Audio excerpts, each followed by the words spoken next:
Ngayon, pagdating ng New Testament sa panahon ni Jesus, ang problema ay nagkaroon na ng anak niyong Diyos, nagkaroon ng bugtong na anak. Diba? Ang sabi sa Biblia, si Jesus ay bugtong na anak. Pero ang problema, pati si David, sinabi rin sa Old Testament ng bugtong na anak. Ang tanong, sino ba sa kanilang dalawa ang bugtong? Kasi pag sinabi yung bugtong, tayo sa isang anak, wala nang iba. Diba sa Biblia may dalawa yan. May Old and New Testament, lumang tipan sa bagong tipan. Doon sa lumang tipan, pasok doon yung 10 utos ni Moises. Di ba? Sa 10 utos ni Moises, ang una doon, bawal sumamba sa Diyos-Diyosan. Yun ang pinakauna. Kabilang doon ang pangangalunya o pakikiapid, pakipagtalik sa babae na hindi mo asawa, nandun lahat yung pagnanakaw, pagpatay, lahat na kasama 10 utos yun eh. So ibig sabihin, sa lumang tipan, ang inuutos doon ay ang pagsamba sa nag-iisang Diyos. Ngayon, sino bang Diyos na sinasamba noon? Wala pa si Kristo noon. Wala pa si Jesus. Ibig sabihin, mula kay Adan, kay Eva, kay Noah, kay Abraham, lahat ng mga kautusan sa panahon na yon, pagsamba lang sa nag-iisang Diyos. Ngayon, naging conflict lang sa Christianity nung dumating si Jesus, nagkaroon ng New Testament.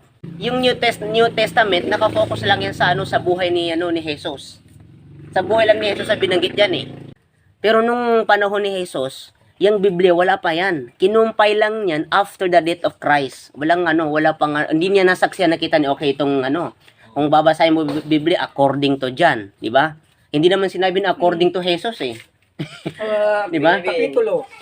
According to John, according to Paul. Versikulo 16. Ngayon, kapatid, pagdating sa New Testament, doon na diniklara, doon na nagkaroon ng conflict sa Old and New Testament na ang Diyos pala sa New Testament si Jesus, anak ng Diyos. Sa Old Testament walang anak ng Diyos doon eh. Isa lang sinasamba doon. So ang question doon sa iyo, sino ba yung Diyos doon na sinasamba ni Eva, ni Adan, ni Abraham, ni Noah, 'di ba? Solomon. Yan yung question doon. Sino ba yung Diyos doon na sinasamba nila? Hindi mo masasabi na si Jesus kasi wala pa si Jesus noon eh. Hindi pa pinanganak eh. Kahit na si Jesus, sumasamba rin eh. Wala pa ni nanay na si Maria, wala pa si Maria. Pinanganak pa ni Maria siya. Ngayon, nagkaroon ng conflict sa panahon niya na nung pinadalasan ng Diyos kasi alam mo sa Islam, yang si Jesus, ang stand ng Islam diyan, isa sang propeta. Propeta lang siya na pinadala sa angka ng mga Hudyo lamang kasi lahi ng Hudyo siya eh. And the last prophet ay si Propeta Muhammad. Siya naman ang kanang mga Arabo. Arabo siya. Si Propeta Muhammad. Yan yung propeta na pinakahuling propeta na pinadala sa hindi lang sa angka ng mga Israel kundi sa buong mundo. So, yan yung isa sa palaisipan na kung ginagamitan ng logical thinking. Sino bang Diyos sa panahon ni Adan?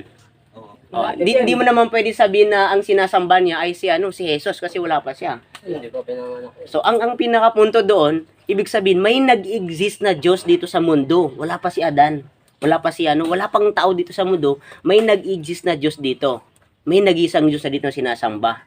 Yun ang paniniwala ng mga Muslim na wala pang nilikha dito sa mundo, may Diyos na sinasamba dito, si Allah, nag-exist na siya dito sa mundo.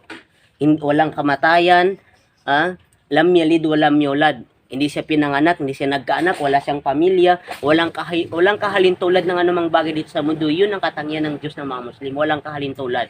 Wala siyang kaparis. Walang kaparis, wala kang pwedeng ihalintulad sa kanya. At kailanman, hindi siya nagkaanak at hindi siya nanganak. So yun ang punto doon. So ngayon, pagdating ng New Testament sa panahon ni Jesus, ang problema ay nagkaroon na ng anak niyong Diyos, nagkaroon ng bugtong na anak. 'Di ba? Ang sabi sa Biblia si Jesus ay bugtong na anak.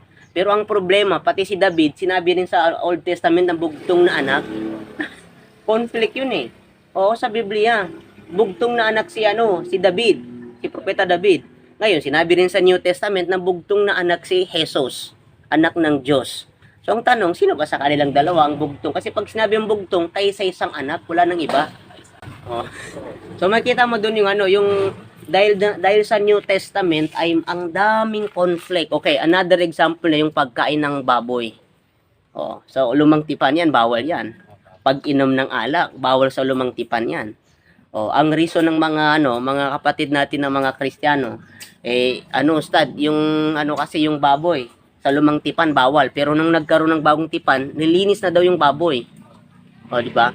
E paano yung talata sa Biblia na sinabi na nagkaroon ng bagong tipan, hindi upang sirain ang lumang tipan, kundi mas lalong pagtibayin kung ano ang decree doon, ano nakalagay doon sa, sa lumang tipan. So, ibig sabihin, hindi nila sinusunod yung yung versikulo sa Biblia. Kaya nagkaroon ng lumang tipan daw kasi upang pagtibayin ang unang kautusan. So, ang kautusan doon, kabilang sa kautusan, huwag kainin ng baboy sapagkat yan ay madumi. Diba? At marami pang reason. Sinasabi nila na pinasukan ng demonyo. O ano pa bang dahilan dyan? So, ang pinakapunto doon, binanggit sa lumang tipan na bawal kainin. So, pagdating ng bagong tipan, pinahintulutan na. Eh, sa Islam mo lang ganun. Kasi pag bawal, bawal talaga. Kailanman, hindi pwedeng kainin. Ang bawal, hindi pwede. Yun ang sa Islam. Kasi, consistent yung yung kautusan sa Islam. Pag sinabing bawal, bawal talaga sa Islam yun. Kung ano yung